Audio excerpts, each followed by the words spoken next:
At exactly 3:17 a.m., the water was black. The kind of black that swallows light, swallows sound, swallows men who make one wrong move. And somewhere in that darkness, four shadows were about to erase $200 million from existence. No one saw them coming. Not the guards smoking cigarettes on the upper deck. Not the Iranian Revolutionary Guard intelligence officers who'd labeled this platform secure in their classified reports. Not the 300 workers sleeping in their bunks, dreaming of families they'd see in 6 days when the shift rotation finally ended. None of them knew that 113 miles off the Iranian coast, beneath waves that had witnessed 1,000 years of Persian history, 4 U.S. Navy SEALs were breathing through rebreathers that left no bubbles, no trace, no warning.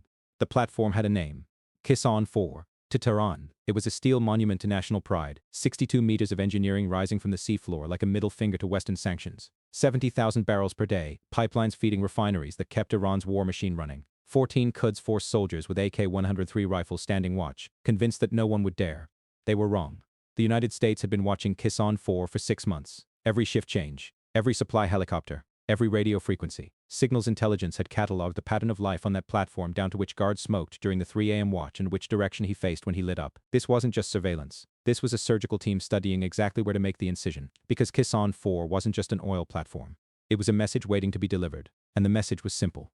Keep attacking commercial ships in the Strait of Hormuz, and America will start subtracting your infrastructure, one piece at a time. At 3 a.m., when your guards are tired and your response helicopters are still on the tarmac, the SEALs surfaced 200 meters north of the platform's leg. Silent, controlled, eyes scanning the superstructure through night vision that turned the Persian night into shades of green. One guard visible on the lower deck, cigarette glowing like a tiny beacon, looking southwest toward Iranian territorial waters, looking everywhere except down at the black water where 4 predators were closing in. The climb began. Hand over hand, steel cross-bracing slick with algae and crude oil residue that could send a man plunging 70 feet into water that wouldn't care about his sacrifice. No safety lines, no backup team, just grip strength and the absolute certainty that falling meant the mission died with you. 8 minutes of pulling yourself up a structure that could explode in your hands if the enemy got lucky with one grenade. At the access hatch, the team leader produced a small pry bar. 3 seconds of applied pressure. The hatch popped with a metallic click barely louder than the waves below. They were inside. Mission clock. 60 minutes. 30 to place the charges, 30 to get out. 60 minutes before Iranian helicopters filled the sky and turned exfiltration into a nightmare. The first charge went onto a primary support beam. 5 kilograms of C4 plastic explosive, molded around steel like sculptor's clay. Detonator inserted. Arming wire connected. The SEAL moved to position 2 without hesitation, without doubt, because doubt gets you killed and hesitation gets your brothers killed. 3:17 a.m. The guard came from nowhere. Wrong stairwell. Wrong time. Wrong sentry to stumble into a SEAL team mid-operation. He appeared 15 meters away, and for one frozen heartbeat, everything hung in balance. The pointman's muscle memory took over. Thousands of hours on the range. Thousands of repetitions until the rifle became an extension of thought. HK-416 carbine already shouldered. Suppressor reducing the muzzle blast to a mechanical cough. 3.5. 56mm round center mass. The guard dropped before his finger found his trigger. But the sound echoed. Through steel corridors, up metal stairwells, into the ears of 13 other Quds Force soldiers who heard something they shouldn't have and reached for weapons they were about to need. The alarm screamed to life. A voice on the intercom barking Farsi commands that needed no translation. Intruders. Americans. Weapons free. Every guard on Kisan 4 converging on the lower levels where 4 SEALs scattered into defensive positions, backs together in a maintenance bay, HK-416s tracking doorways, knowing the math was about to get ugly. 4 operators, 14 guards, 30 pounds of explosives that couldn't detonate until they were clear. 3:01 a.m. First contact. 3 Quds Force soldiers appeared in a doorway 20 meters away. AK-103s barking 7.62mm rounds at 700 rounds per minute. Full automatic fire hammering into steel walls. Suppressive fire while reinforcements maneuvered from positions the SEALs couldn't see yet but knew were coming. The Americans responded with precision. Aimed fire. Controlled bursts. The HK-416's gas piston system cycling flawlessly while brass casings tumbled through smoke-filled air. 2 guards down.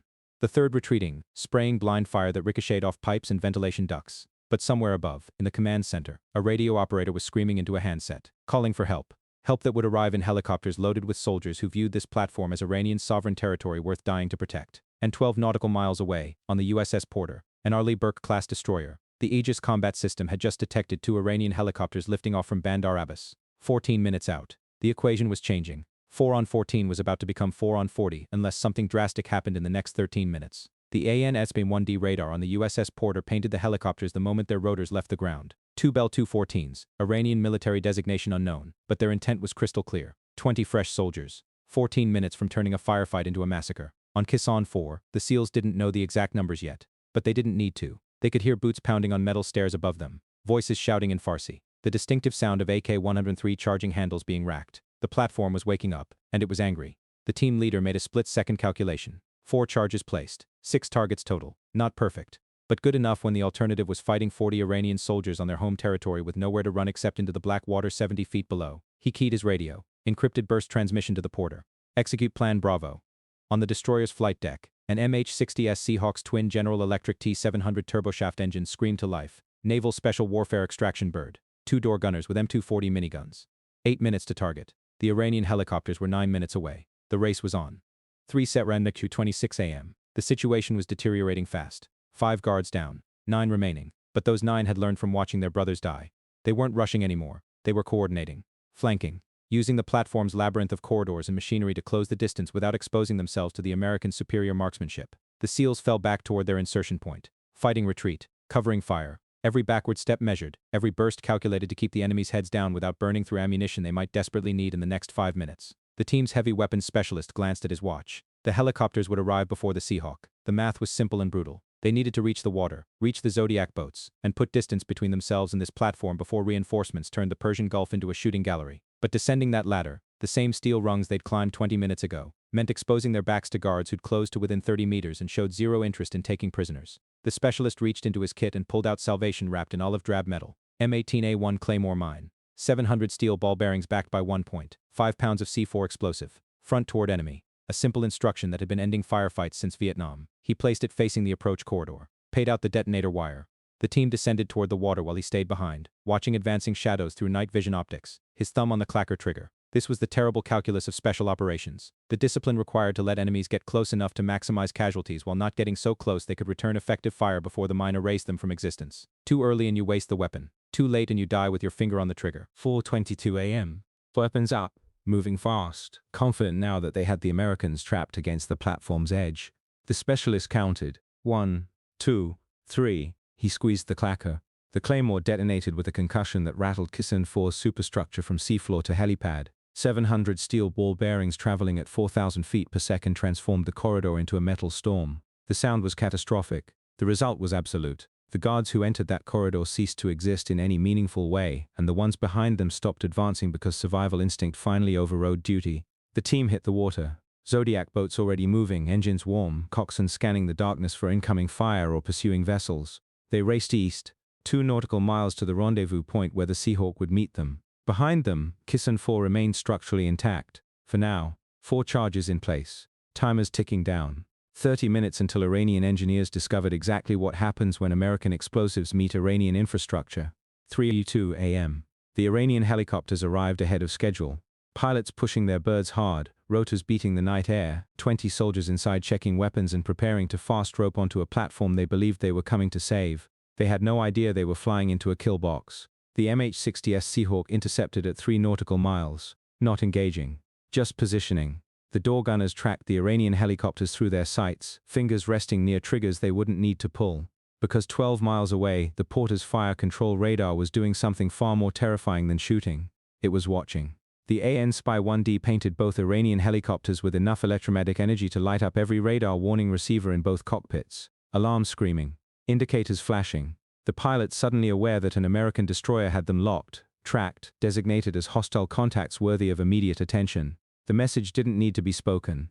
It was written in radar emissions and fire control solutions. We see you. We're tracking you. We can swat you from the sky before your weapons come within range. Consider your next move very carefully. The Iranian pilots weren't stupid. 2 helicopters loaded with troops versus 1 American Seahawk probably carrying Hellfire missiles and definitely backed by a destroyer whose vertical launch system held 96 missiles, any one of which could turn their aircraft into flaming debris before they even saw it coming. The cost-benefit analysis wrote itself. Both helicopters banked hard, turning back toward Bandar Abbas. The soldiers inside would never set foot on Kisan 4. The pilots had just learned the hard way that American naval aviation doesn't bluff when it establishes air superiority over a tactical objective. 3:42 a.m. The Zodiac boats reached the Seahawk. The SEALs transferred aboard, salt water dripping from their gear, weapons still hot from the firefight, eyes still scanning for threats because the mission wasn't over until boots touched the porter's deck. The helicopter climbed, turning east, putting distance between itself and Iranian airspace while the platform behind them continued its normal operations. Workers still pumping oil. Guards still on patrol. No one yet aware that the platform's death was already written in timed detonators counting down in 4 critical locations. 3:47 a.m. The charges detonated. Not simultaneously. Sequenced. Engineered for maximum structural damage. The first explosion crippled the primary support structure. Steel groaning under forces it was never designed to withstand, the sound like a dying giant taking its final breath. The second charge took out the main pumping station. Crude oil that should have flowed to refineries now hemorrhaging into the Persian Gulf at 12,000 gallons per hour until emergency shutoffs could engage, if they still worked after the blast. The third and fourth charges destroyed the helicopter pad and the communications array. The helipad collapsed, taking with it any hope of rapid reinforcement. The communications array sparked and died, severing Kisan 4's connection to the larger Iranian oil infrastructure. Workers poured onto the deck in their underwear, grabbing fire extinguishers that were useless against explosions engineered by men who understood exactly how to kill infrastructure. The surviving guards scanned the water for targets that were already 8 miles away, disappearing into darkness aboard an American helicopter. Platform managers screamed into dead radios. Engineers stared at control panels showing cascade failures across every critical system, and somewhere in the chaos, someone realized the terrible truth. This wasn't an accident. This was a message. And the message had been delivered with surgical precision by operators who'd struck critical infrastructure and vanished before Iranian response forces even arrived. The Seahawk touched down on the Porter's flight deck at 4:14 a.m. 4 SEALs stepped onto American steel with salt water still dripping from their gear, brass still in their magazines, the smell of cordite still in their nostrils. No medal ceremony waited for them. No press conference. No politicians shaking hands for cameras. Just a debriefing in a windowless room, equipment maintenance that would take hours, and another mission folder waiting because somewhere in the Middle East, someone else was making decisions that would require consequences to be delivered at 3 a.m. This is the mathematics of modern warfare. Not the kind taught in war colleges or debated in congressional hearings. The kind written in demolition charges and suppressed gunfire and men who volunteer to swim through black water toward platforms defended by soldiers who will kill them without hesitation. Total cost to Iran: 1 platform offline for 6 months minimum. 70,000 barrels per day in lost production. $217 million in repairs and lost revenue. 14 Quds Force casualties. And something more valuable than all of it combined, the humiliating realization that the United States could strike critical infrastructure at will and extract operators before response forces even scrambled. American expenditures. 4 SEAL operators on hazardous duty pay. 200 kilograms of C4 explosive at roughly $60 per kilogram. 1 M18 Claymore mine at $119 retail. Fuel for boats and helicopters. Ammunition expended. Total. Approximately $40,000. Return on investment strategic message delivered with a receipt written in fire. Kisan 4 burned throughout the morning. Flames visible from the Iranian coast. Smoke rising into a sky that would carry news of this failure across the Persian Gulf faster than any encrypted transmission. Iranian state media blamed catastrophic equipment failure, propaganda for domestic consumption that fooled nobody who mattered. The CIA had the operation logged before breakfast. Russian intelligence probably had it before lunch. And every Iranian oil facility manager from Karg Island to the Caspian Sea started walking their platforms at night, wondering if shadows in the water were just shadows or American operators deciding whether their facility was next. This is how modern covert action works. No declarations of war. No international incidents that dominate news cycles. Just surgical strikes that teach expensive lessons to regimes that believe geography protects them from consequences. Iran wanted to play dangerous games with commercial shipping.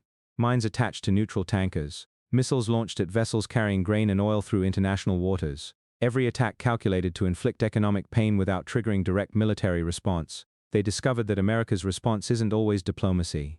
Sometimes it's 4 operators with demolition charges who can subtract $200 million of infrastructure faster than Tehran can scramble helicopters. Sometimes the lesson arrives silently at 3 a.m., strikes precisely, and leaves burning platforms as receipts for bad decisions. The Persian Gulf remained tense that morning.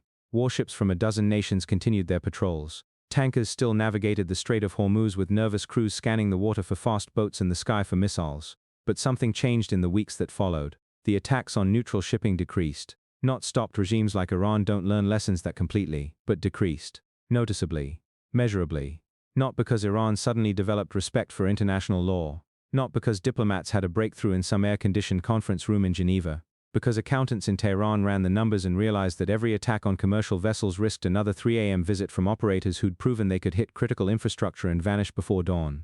Some lessons are taught with carrier strike groups and Tomahawk missiles and primetime news coverage. Those lessons are about power projection and political messaging and showing strength to allies who need reassurance. This lesson was different. This lesson was taught with plastic explosive, suppressed gunfire, and the cold mathematical reality that attacking American interests invites consequences that arrive silently, strike precisely, and leave no room for misunderstanding. The 4 SEALs who climbed that platform never saw the strategic analysis, never read the intelligence reports documenting decreased attacks on commercial shipping in the months that followed, never knew which specific tanker captains and crew members sailed safely through the Strait of Hormuz because Kisan 4 burned as a warning to those who would attack them. They didn't need to know. That's not why they do it.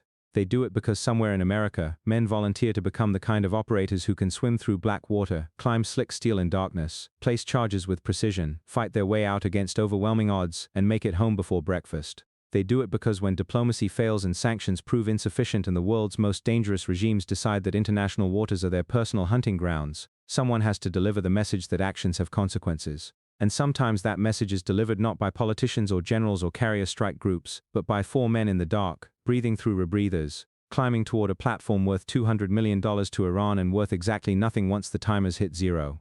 Kisan 4 still exists. They rebuilt it eventually, repaired the damage, brought it back online. The Iranian government never officially acknowledged what happened that night. The American government never officially acknowledged conducting the operation. But every Iranian officer who ever stood guard on an oil platform knows the story. They heard it in whispers and rumors and classified briefings that warned them to stay alert because the shadows in the water might not be shadows at all. And somewhere tonight, right now, 4 different SEALs are checking their gear, studying satellite imagery, memorizing shift rotations and radio frequencies and the exact layout of some facility that believes it's secure. Because the mission never ends. The platforms change. The targets evolve. But the mathematics remain constant. When regimes make decisions that threaten American interests, consequences arrive at 3 a.m. Delivered by professionals who've spent 2 decades perfecting the art of making problems disappear. The water is black tonight. The kind of black that swallows light and sound and men who make one wrong move. And somewhere in that darkness, operators are moving.